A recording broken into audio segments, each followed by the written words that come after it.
clarify. Um, Yes, just to clarify that clarity might be a myth or not. We are a little bit COVID struck today, which, isn't the world all over in one way or another. So, we're just going to go on, the four of us, and as you can see, we are yin and yang today, because we've got two men and two women, so it's great. Now, is that clear? Is that totally clear? Or is it a myth that we have that? Because a myth is something that could be true somewhere, but it's lost a lot of its truth in the telling. And that's as clear as mud. I was just about to say that. What? Where are you going? she's leading us down a path, Angela. Could you not tell? She's opening up the conversation to muddy waters. But this is it. You have clear pools, and all you have to do to make them unclear is to jump in and wander about with or without your welly boots on. And then, after a while, if you stop running about like a headless chicken, it clears up again. But the potential to be unclear is always there. So what does clarity mean to you guys? And should we just remind everybody who we are and make that clear before we go further? Probably a good idea. You're going to start us off then, Leslie, for a change. Well, no, I was going to say let's start off with Willie, because he might start coughing in a minute or two. So let him do it now. Thank you, Leslie. My name is Willie Nicol. I am a personal development and transformation coach, and I had COVID last week, so I'm a wee bit spluttery, so I apologise in advance. I'm currently working with men who want to become a better version of who they are now. That's essentially less of the bad stuff, stress, overwhelm, anxiety, whatever it happens to be, and more of the good stuff, confidence, positivity, motivation, self-belief, all that kind of malarkey. And the ultimate aim is they end up being a better version of the man they are now. And that's been a recurring theme recently, so that's when I'm kind of pitching myself now. So transformation, personal development, become a better version of who you are now. There is kind of no higher aspiration than that. I'm very much a work in progress though. Okay, let's switch it. Angela, you can go now. So I'm Angela, and I work with people who have discovered that the COVID regulations are all starting to disappear, but they're not finding that they're leaving their house any more than they were before. So helping people to move forwards and move out of their four walls and allowing them to get back into society and the real world in whatever way is comfortable for them. So whether that's dealing with anxiety or panic attacks or just that little bit of fear. So I am a transformational coach, a hypnotherapist, and a health kinesiologist, and I use all of those tools together to help release whatever is going on for whoever I'm working with. Thank you. Dave. Wow. Hi, I'm Dave Sleet. I'm a psychological coach and co-founder of A.P.A Psychological Accreditation, which supports psychological therapists, counsellors, coaches, and anybody that's working on the edge of the world of mental health, whether that is social workers, teachers, law enforcement, family support workers. All these people engage with psychology for the benefit of the work that they do. We support them and make sure that they've got the best tools available to do their jobs. And then there's me, Leslie Marsh. A bit of a bugger, really. Are we going to have to put the over 18 warning on this now? No, because they don't mind that word. They say it on Buffy, so they don't mind that word at all. And We've got the Discovery Channel, Angela. So anyway, I am also a hypnotherapist and a coach and many other things, and I use a myriad of modalities to help you go along, and some of them are particularly ancient. But then again, there's really nothing new under the sun. So, let's talk more about this clarity thing then. What's going on with it? Do we have enough of it? Is it actually a thing? Go for it. I think it's a thing, certainly. I was watching a video by a coach called Jamie Smart, who has written a book called Clarity. He has a coaching program called, funnily enough, the Clarity Coaching Program. So clarity is obviously very much a thing. That's his kind of hook, as it were. Getting clarity, helping people get clearer, separating the wood from the trees, parting the fog, as it were. I think that is definitely a thing, although I think it could be an overused and a hackneyed expression to cover a whole lot of bases that aren't really appropriate or relevant. So I think, yeah, clarity is a thing, but I think we have to take it with a pinch of salt, if I can mix my metaphors. I think human beings, we, since the dawn of time, have been looking for understanding and of the world around us. And we want that understanding to be as clear as possible to us so that we build our own tub rating about the world. So tub rating being, we trust it, we understand it, we can believe it. And the clearer that tub rating is to us as individuals, the more comfortable we are with the world around us. And you can go back to the dawn of time, and we're looking for patterns in the sky to work out exactly who we are, what we're doing, etc. Right the way up to today, when we have the media presentations around COVID, and we're looking for the very same things. We're looking to clarify that we trust the messaging, we understand it, and we can believe it. So clarity is very, in my mind, is very personal to the individual, and it works on what is based on their experiences of the world around them at any given time. Yeah, I'm thinking around understanding as well, though, isn't it? So it could be really clear, and I could have complete clarity over a topic, but then for me to then understand that is fantastic in one hand, but then for me to then explain it to somebody else, if I don't explain it in the way that their mind works, they're maybe not going to get where I'm coming from. And you then end up with that whole lost in translation piece, and the understanding's gone. So then you are in that muddy, murky water that you mentioned earlier, Leslie. Well, it's true. It's like when we are putting someone under, and Willie, you'll know this as well, and probably you will too, Dave. When you're putting someone under, you have to be really, really careful about the language that you use.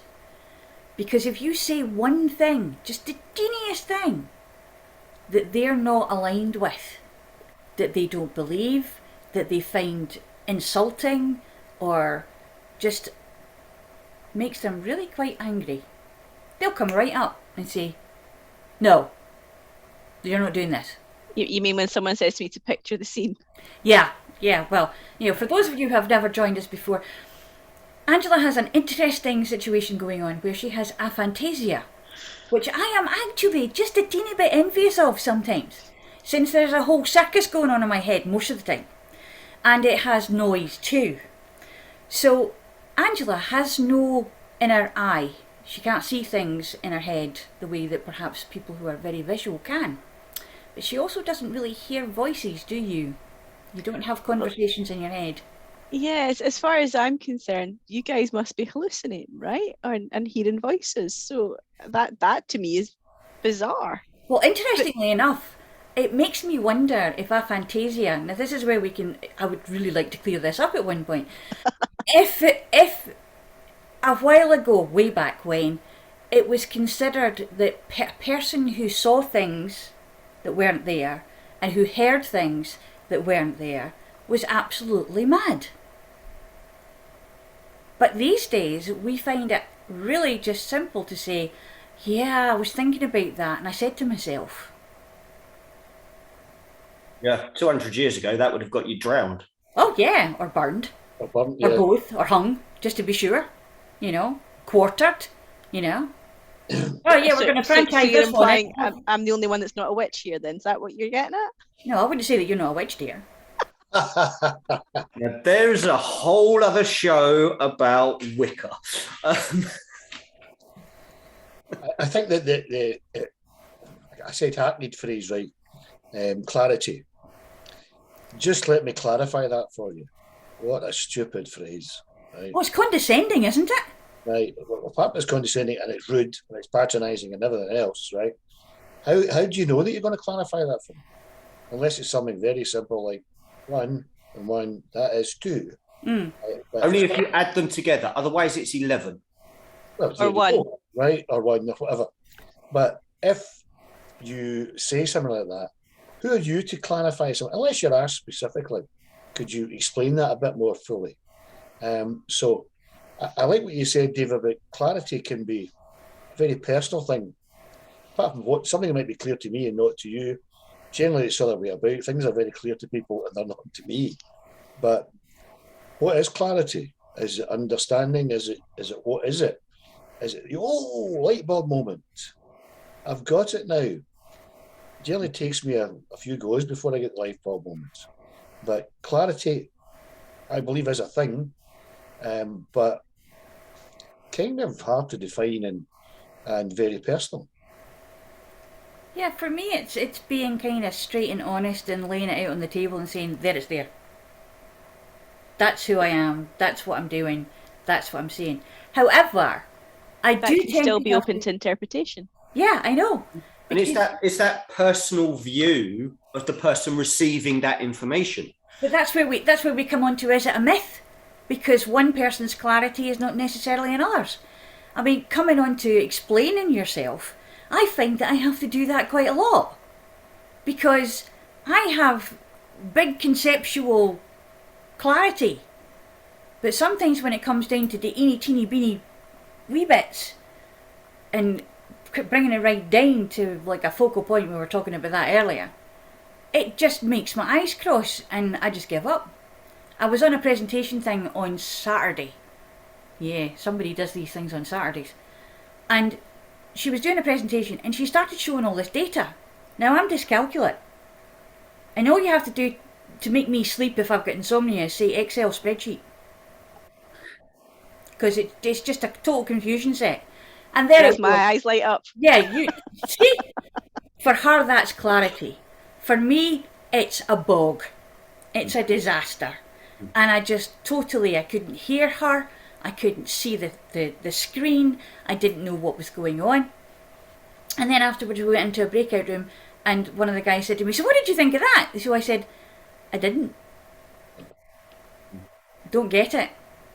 Switched off. As soon as the data came on, my brain just went, night night. Gone. And then he tried to clarify that for me by telling me all about data. I think there's a lot of language around about this. So that guy could have asked you, was that clear? Mm. You know what that means? In my previous life as a police officer, I would tell somebody to do something and say, you do it. Is that clear? Generally with that face on. Yeah. Just to ram home the point that you will do this, otherwise bad things will happen. My mother used to do that, and I think I do that now too to my husband. So there is a lot of kind of connotations, interpretations, and what do we mean by clear? And an interesting one, there's cultural stuff around that as well, because for some people to ask them, is that clear? The answer is yes, regardless of whether it is or not. Yeah, because it would be disrespectful that the information that's being given isn't understandable. And we even say it because we don't want to look like numpties. Well, I've got past that now. When I say if it's not clear, I'll just put my hands up and say, sorry, really didn't get that, wasn't clear. And I'll soften it by saying, nothing to do with you, I'm a bit of an idiot when it comes to Excel spreadsheets. Right. But if they haven't explained it clearly, right, I have no hesitation in saying, excuse me, would you mind clarifying, making that clearer? Do you get the sense, though, that we've got to a point where the person delivering the message, as long as it's clear to them, they deliver their message without acknowledging that the person receiving that does not know, does not understand, does not trust, understand, or believe the message that they're putting out, the way they're putting it out, isn't the problem of the person receiving the information. The problem really is the person putting the message out in a one-dimensional format that they understand and expect the rest of the world to get their clarity. I love that, because when I was doing my particular favourite confabulations that I'm really good at, it seems, people used to say, you know, like, I said, listen, I just said it. What you make of it is your own affair. Which is fine if you're just communicating because you're just opening your mouth and let your belly rumble. But if you're actually trying to impart wisdom or teach a class, so absolutely, having just done a qualification training education last year, we were taught that you've got to teach in all these different ways because you've got a whole room full of people who have got different neurodiversities, they've got different ways of learning, they've got different styles. And it is about making sure that you're hitting all of the different styles, and you're not just teaching it in a one-dimensional way. You're actually teaching it in a here's how you do it. Tell it back to me, and actually really interacting, rather than just standing at a blackboard and writing screeds of stuff on a blackboard. That's like the Ken Robinson thing, though. Remember, he did a think tank thing at one point. It's all over YouTube. And he used to speak on education, and he tells the story of, and I think this was in the 50s or the early 60s, because that'll be why I don't remember it. No, it was the story he was telling. When he told it was the 80s, and I'm sure you were around then. Yeah, in primary school. Well, you were still around, and you were still actually benefiting from the messaging. So you were in education, so you were actually, that was very important for you. But anyway, he tells a story of a woman who takes her daughter to the doctor because the daughter's not learning, she's not good at school, she can't sit still, she's always fidgeting, she doesn't know, we would probably say ADHD or whatever it is these days, and I don't know, but the doctor, thankfully, was one who wasn't just going to stick her somewhere that was out of the way or on drugs. He actually looked at the mother and he looked at the child, and he'd had the radio on very low by the side of him, just to kind of give the ambience of the room a little bit of a, less medical way of being, I suppose. And he said to the mother, "Can I speak to you outside, please?" And he put the radio up. And the mother's like ashen because she thinks that he's gonna tell her that her daughter's totally, gone, that there's nothing they can do. She's gone right down the pessimistic, I'm really going to be in the mire here situation. And he takes her outside, and his doors had a little window on it. And as they're outside, she says, "What's the matter, doctor? Is it bad? Is she mad? Has she got a brain tumour? Is she this, that, the other?" And he says, "Just look." And they look, and inside the room, the girl is dancing. And he said, "Nothing wrong with your daughter. It's just that she likes to dance. She feels things, she feels the music. She wants to move to the music. Put her into a dance school and she'll be fine." She became the prima ballerina of the Corps de Ballet in Covent Garden. Smart doctor. Yeah, very smart doctor, and very rare at that time. And it's that ability to, but it's that ability to understand communication drift, and being able to meet the need of the individual receiving the information rather than being the arrogant deliverer of the messaging. But also there's the blinkeredness of the, I'm so worried about my daughter, not just because there might be something wrong with my daughter, but because there might be something wrong with my daughter which reflects on me. People are going to think that this is my fault. Yeah, and it's that one dimension of self, of this is the message that goes out. And their view of that message is the only interpretation that anyone else can receive, irrelevant of what the receiving eyes and experience is. Yeah, it's like living with someone with Asperger's. Andrew is interesting because you would think that things are very clear cut. There it goes, that word again. There's clarity there. You think that you know exactly what's going to be happening because this is the situation and he's likely to be thinking of it that way because that would be a trait that he would exhibit. And then you realise that there are even layers beyond that. Because he'll say something and I'll say something back, and he'll look at me and say, "Well, I didn't think you were going to say that." And I say, "What did you think I was going to say?" And he will go through and tell me every action and look and tone of voice and words per word that I would say because he asked that question or said that thing. And I didn't even hear half of it. Lost in translation. It's not even lost in translation. Making He's already assumptions, written isn't it before it happens. And I think that's not just a neurodiverse thing. I think that happens with us all. We tend to judge what's going to happen, make a story, and then we're really confused. The clarity goes right out of the window when it doesn't happen the way we expect it to. Because we predicted something based on a past experience. Yeah. Without having all the different nuances this time around. And that comes down to the time-old understanding of the word assumption. You know, what is it to assume? Makes an ass out of you and me.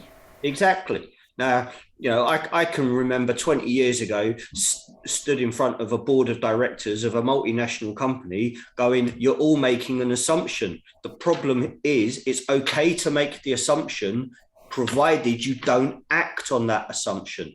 As soon as you act on the assumption, you prove yourself to be a fool because the assumption is just in your mind. It doesn't have to go anywhere. You can be an ass all you want, but as soon as you act on it or you start putting things in place based on that assumption, you proved yourself to be a fool." Yeah, you need to test the assumption to see whether there's any validity in that before you do anything with it. Yeah. The thing is, the phrase is, better to be a fool and keep quiet than say something and prove it. Mm.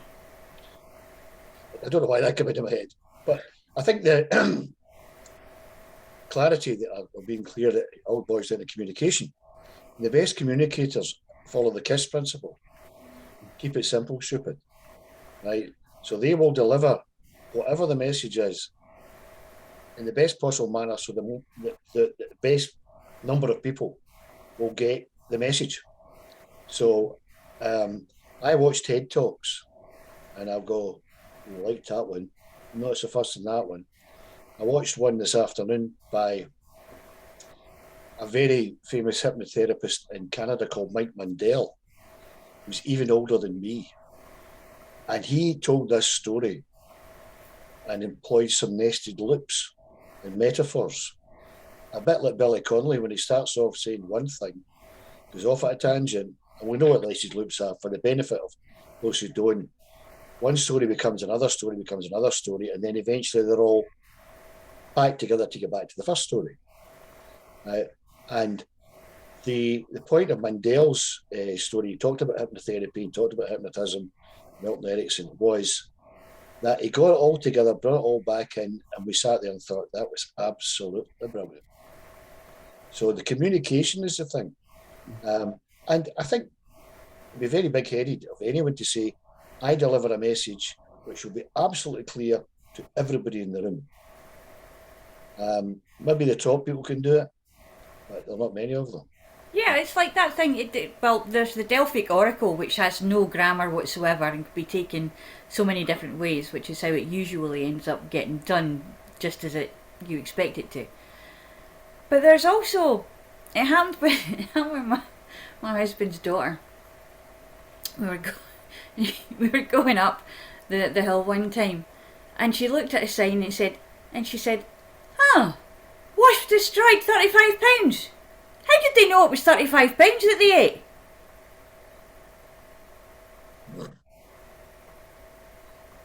So everybody else in the car is like, "There's a guy advertising that he will destroy a wasp's nest for £35. But she was saying somebody's put a sign up there that is telling people that wasps eat money. Poor delivery. An assumption. And, you know, The shorter you put it, the more assumptions go awry. yeah. And, you know, I'm reminded of a lecture that I sat through a long time ago around the "let him have it, Chris" statement. Yeah. in UK law. And as a statement, it's pretty clear. It's pretty short, to the point, communicate, simple fact. Let him have it, Chris. Without any tone, context, or anything else, you have no clue what that situation relates to. As soon as you start putting on context, you start putting on tone, even rhythm, speed, volume, pitch of delivery, you start to find the complexities that go behind that statement. And you understand that sometimes the tone of fear is the same as the tone of excitement. There you go. And that tone, that pitch, all of those things start to play into the receptor, not the deliverer of the message. And I'm going to say, Dave, do you want to tell us what that comes from? It comes from a shooting of a police officer. I think it was back in the late 50s, if I remember rightly. Yeah. And two guys had broken into a warehouse. Police had stopped them. One had a firearm, one didn't. One was arrested. The arrested individual was older. The other individual was carrying the firearm, was younger, and was told, let him have it, Chris. As in, well, the question remains, was it let him have the bullet or let him have the gun? And he was, the younger boy was a bit simple. He wasn't... He was educationally... As they called it then. At the time, yes. At the time. And as it happens, boys hang. And the intent of the older individual has remained a legal question and an example of poor communication being a factor in law. And the family have been fighting to have the boy exonerated since then. Yeah. Unsuccessfully so far, I think. That's what I said earlier, it's about communication now. From our PSA days, Leslie. Mm-hmm. What an eye-opener that was. For those who don't know what that is, Professional Speaking Association, which sounds rather grand. It wasn't. But anyway, I learned a lot, to be fair, in my year's membership. About delivery and nuance and body language and use of words and all that kind of malarkey. But I go back to the previous point about keeping it simple.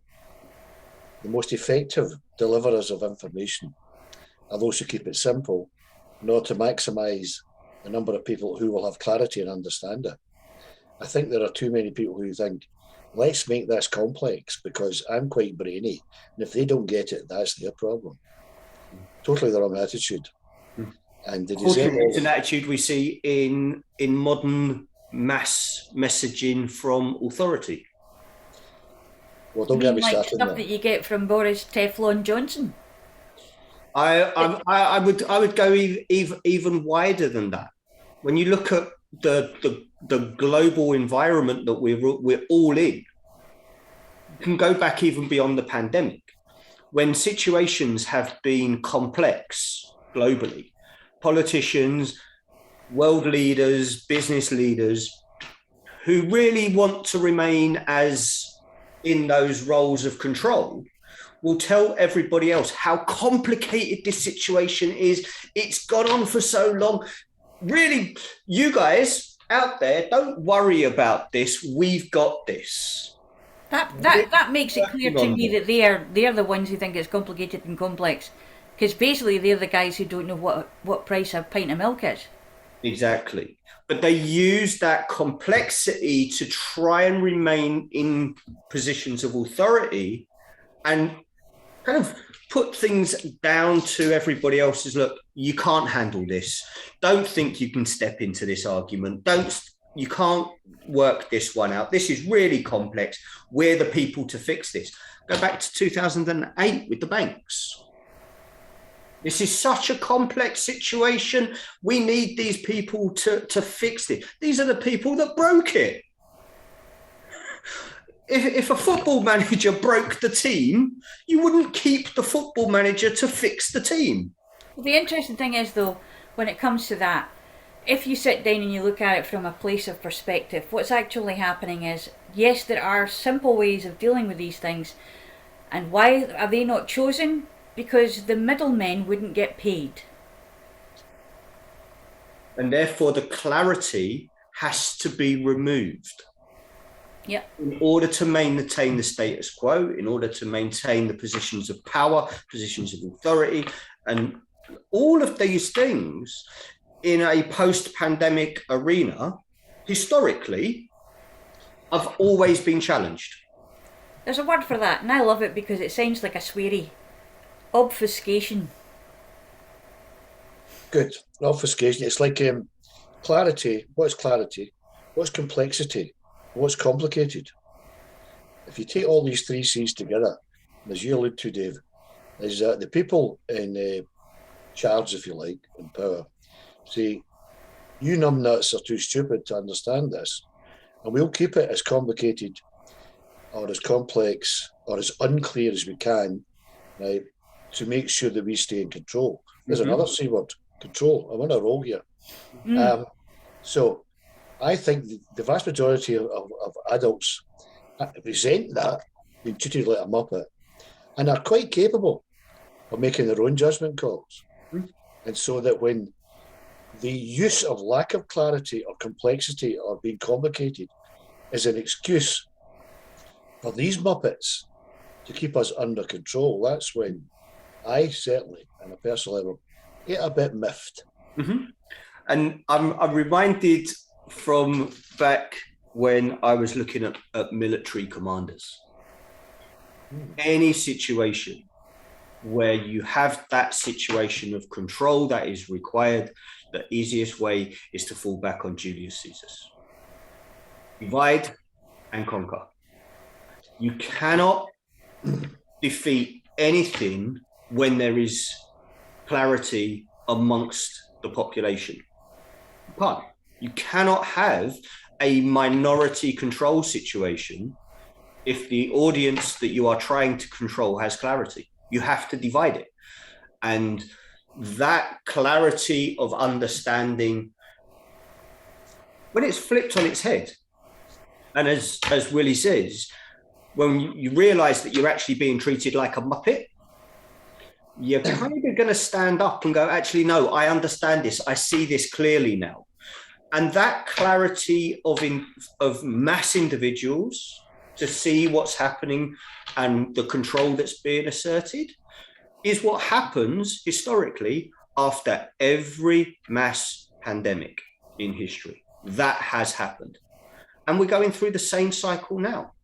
It's just that we have better ways of dealing with it or getting to know about it because we have social media, which is also another misguided, unclear mishmash of stuff.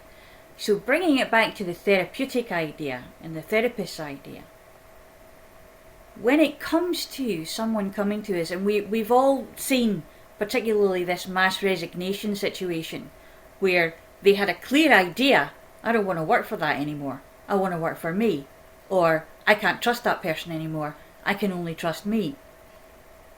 Then the aftermath of that comes in and you get being untethered from something that actually held you together, when you are missing your people at work, your teams, the people who you worked with, when you are sat at home actually not wanted there because you really should be out at work and you're disrupting everybody else's life, including the dogs and the cats. And so you start to, a lot of people just don't know what to do when they're not doing that one thing. And I think that causes a kind of schism in a way that means that it would be good if they could look for us, because they can go to the doctor, they can phone up the lines, and you know that, Dave, and they get a couple of pills and they get put on a waiting list for some counselling, and it really works. And we were really grateful and really fortunate to have an amazing conversation done between Professor Wendy Dryden and Irving Yalom. not so long ago. And Irving Yalom pointed out that in 15 years of therapeutic professional delivery, he had not prescribed medication for a single patient client except in conjunction with therapeutic processes. And it was only to open the door to that therapeutic process rather than to hold somebody in a state of imbalance.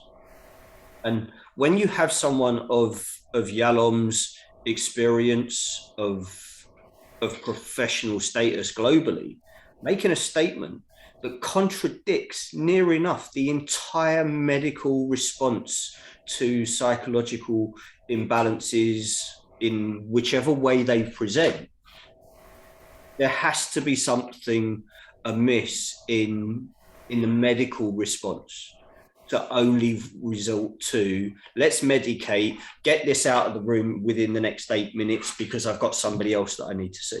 And Angela, you know as well about that with the balancing that you do with energy, being a kinesiologist, because it's not just the psychological, it's the energetic imbalance as well that comes from all the different ways that we manage to screw things up for ourselves.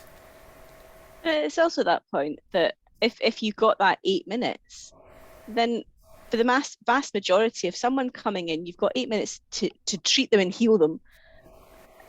All you're ever dealing with is the symptoms. You're not looking at, well, what's the root cause? How do we stop this from happening again? What's blocking the healing? What's taken on a life of its own and is no longer still linked to the root cause? And it is that point of you need to look at everything together and not just a case of, well, this pill is going to take the pain away and this pill is going to help you sleep better and this pill is going to do that and this pill is going to do this, without actually looking at, well, what's actually going on for the person, whether it is physical, whether it is psychological. It's taken that time, and for a huge number of people, being listened to and allowing them to speak their truth and be clear to themselves is worth its weight in gold. Yeah. And it can avoid a whole cascade effect that becomes more costly, not just in financial cost, but also in kind of the life cost.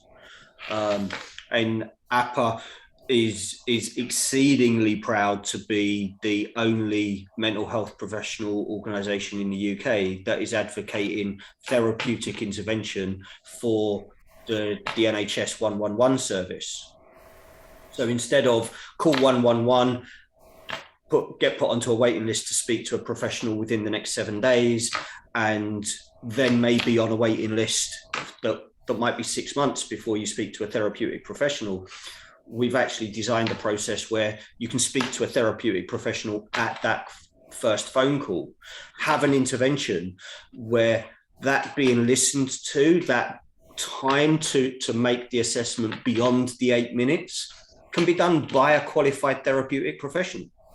And let's not forget, the UK has over 100,000 qualified therapeutic professionals that are available, yet our NHS is tied to working with about 21,000 of them. And that's simply because of a bottleneck and the confusion within the NHS that breaks that clarity of there's 100,000 professionals available. But also there's a belief that is compounded again and again and again with training with young doctors, particularly those who go into the GP situation, that you've only got this amount of time, give them the pills. The flip side of that is we've got a population that has been taught that. Yes, and this is it. They also have a mirrored belief. It's almost like those particles. They've gone in and said, give me the pills. Yeah, and they're not happy. They don't feel that they've been heard or seen properly if they don't come out with a prescription in their hands. It was the same when I used to work at the vets. If someone went in, and this was probably because they were paying for it at the time, but they went into the vets, and if the vet stood there and did a wee examination and did the whole thing, says, yeah, it's this, and this, go home and give them a light diet for 3 days, and if they don't feel any better, bring them back. You're not going to give them an injection. They don't get pills. No. Yeah. And I'm kind of conscious that we open up a whole conversation around the way the public interact with support systems when we've had at least two, maybe three generations of that mirrored relationship of we can give a pharmaceutical intervention. So therefore, that's what we've groomed the population into. This is the way we deal with these problems. And we're trying to get back to a way that was kind of more humanistic, that was conscious before the pharmaceutical industry took over. And that process of reconditioning is not going to happen overnight. But when you look at waiting lists, just as an example, and coming back to the clarity, we have a situation where to get seen by a GP, you might be waiting up to 2 weeks because of the system that we've created that allows appointments to exist. And actually the appointment system that the GPs have bought into that don't allow you to be seen on the same day unless you phone before 8 o'clock in the morning. Right. Yeah. Again, it's this control factor, this gatekeeping system. Give you an example. The MOD set up a hospital in Basra in 7 days that dealt with a population the size of Birmingham. And in 3 years of operation, they had no single waiting list. Well, just as you're saying that though, we watched a programme for years called Marsh, Mobile Army Surgical Hospitals. Mm-hmm. Now, through all this situation with COVID and the pandemic and all the rest of it, they're complaining that they don't have any space for people in hospitals, they don't have anything like that. They don't have anybody in the car parks, why didn't they put that up? And a simple scenario is we have a population who walks in with an expectation of what's going to happen. And when they don't get it, they object to it because that's not in the plan. But that comes back to, again, the clarity of the message. Yeah, exactly. So we have to... As Heath Ledger said, if it's in the plan, everybody's happy. As soon as you go outside the plan, it all falls apart. And that's kind of part of what this series of interviews and stuff is about trying to get through to people with a clear message that therapists are there, we are here, we're waiting for you to call us, and we can help. And it's that message that I think the conditioning has gone out. There aren't enough therapists. There aren't this. We can't do this. This is why we have waiting lists.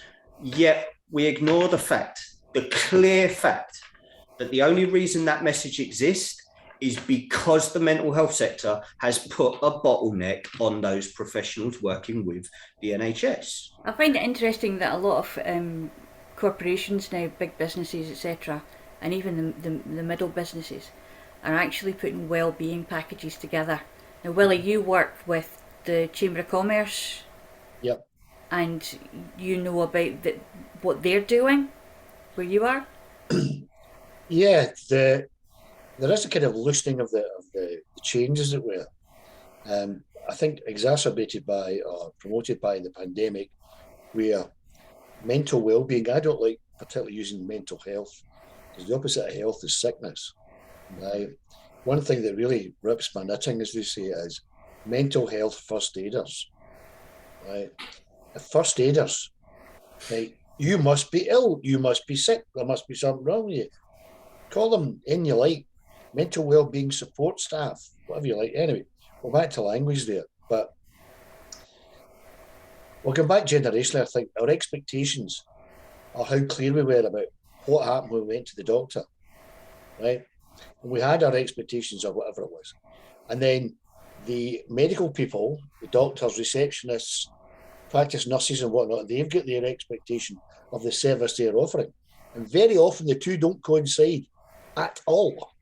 Yeah, exacerbated again by the pandemic. You had to phone up, and if you're lucky, you talk to a receptionist who's not medically qualified. You might get a practice nurse. I was diagnosed with sinusitis by a practice nurse over the phone. There's some antibiotics. Sling your hook and get on with it, right? Which is essentially it. So don't get me started on that. But the perception, if you like, has become unclear. There's the public who expect this. There's the medical people who expect that. And the divergence or the gap, how do we fill it? That's a problem. And also, as Dave said, the bottleneck, right? There are vested interests afoot here. That's my ball. I'm playing with it. You can't play with it because of A, B, C, or D. Right? Instead of taking an approach which says, look, a lot of unhappy people out there, a lot of people who require support, listening to whatever it is, let's all muck in and do it. There's another C word coming out, my cynicism about the medical environment. Right? I'm not medically qualified, right? Hands up. I do know I can help people though, and I've got testimonials to prove it, which to me is the acid test. And A.P.A at the beginning of the pandemic put out a public call for the mobilization of every qualified therapeutic professional. We argued that the pandemic is going to create the equivalent of a mental health war. And if we were going to war, we would mobilize absolutely everybody that we needed in order to fight that war. This is a war of an invisible alien entity that's trying to get into our bodies, and it's going to damage our minds. And if we do not mobilize the professionals that are able to support the front line in the first instance, but then the population's minds after that, then we are going to have a bigger problem than the pandemic itself. And we've seen suicide amongst first responders go through the roof in the last 2 years. We've seen suicide for medical professionals go through the roof in the last 2 years. How are we supposed to provide the service of medical intervention if those medical professionals have taken their own lives because we haven't mobilized the 100,000 professionals that are available to provide that support? It doesn't make sense to me that we're allowing, as a therapeutic industry, we are allowing a minority control factor to stop professionals from providing support that they are qualified to provide. The clarity of the challenge in front of us, I don't think is ever been any clearer. But only if you're actually seeing that clear message. Because if you're not seeing that clear message and you're seeing, I don't know if propaganda is the right word, but if you're seeing the other messages that are coming from the media and from the government and from big pharma and from whichever other businesses, and I'm not saying that there's no place for pharmaceuticals, because there are situations where I do believe that they are the right choice, along with other options at the same time. But if they're all passing on a message that the status quo is fine and come and get a pill, then no matter how many times we say, this is a really clear message that the therapists that are out there that are qualified to help, it's falling on deaf ears. This is it. This is the language thing again. This is why I do not like, and I could really put it strongly, but I don't want to have to put the kids thing on. Basically, I do not like calling what we do alternative therapies. We are not an alternative. We complement the medics. We complement the medicine that is being given by the doctors and the GPs and the surgeons. I would go slightly further and say we're used to this term primary healthcare. Primary healthcare is the human healthcare, is the talking therapies, is the stuff that's human. The secondary healthcare is the pharmaceutical intervention, not the other way around.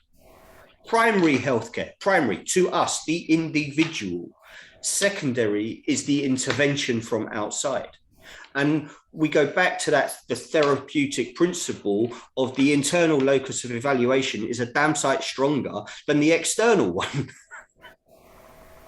I think somebody called it the hypocritical oath. Do no harm, or whatever it's called, right? And I agree with you, Dave, that if we can support, help, whatever word you want to use, people who require that support or help, without the requirement for a medical intervention or a pharmaceutical intervention, it's quite right that we should be the primary. I can help you without pills, without an operation or whatever it happens to be.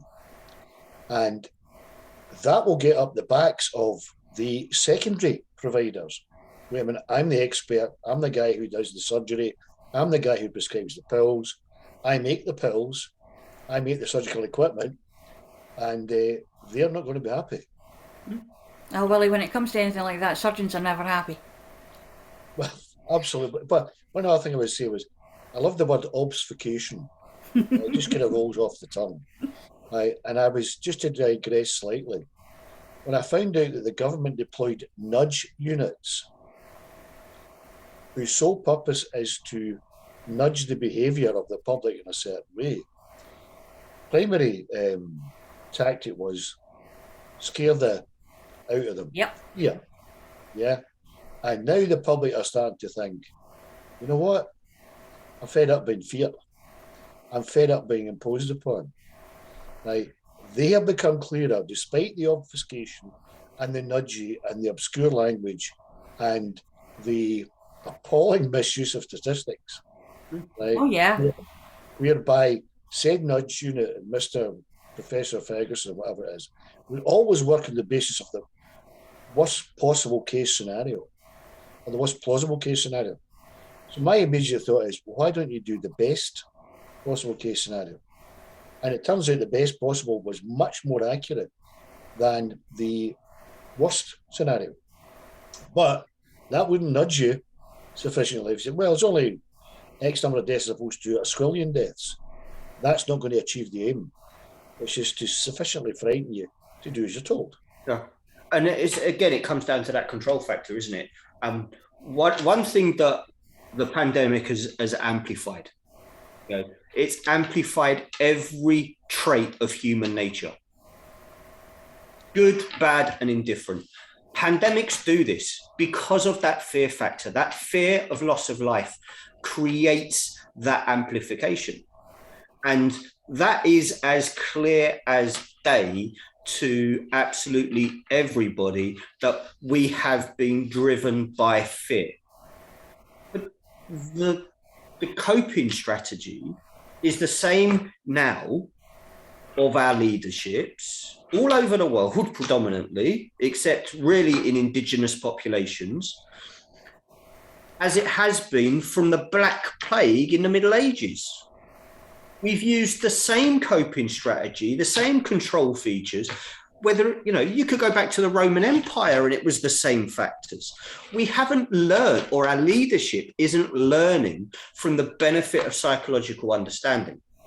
Their communication is the same. That nudge principle only works if you know what you're being nudged towards.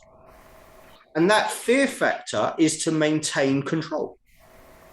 So actually, as far as they're concerned, it is working and they are achieving what they're setting out to achieve. But that's not necessarily the best thing for the population as a whole. So basically what we have to do is we have to look at the mythology, the story of what's going on, and look at the story of what went on before. Because sitting and saying, oh, it was before I was born, so it doesn't matter, only gives the idea that it can continue the way it's going and it will happen again. So, are you clear on that? Is that going to be clarified for you anymore? Well, if you don't learn the lessons of history, you're doomed to repeat them. Exactly. And we don't, we do not know our history very well at all. But you see, it's clear from historical analysis that worked and that didn't. Right? But does that matter to the powers that be? They only see what's right in front of their nose. And who's defined whether it worked or not? Because history is only written by the conquerors. Yeah, rewrite history. Well, that's a whole different conversation. Yeah. Well, we talk about that next time. Yeah, we could do. Let's rewrite histories. Let's rewrite our stories. And is it his story or her story? But anyway, or their story. We could be going into another obfuscation here. So I'm going to end now and say thank you very much, Dave, Willie, Angela, and we'll see you next month and see if we can get something clear by then. Take care. Bye now.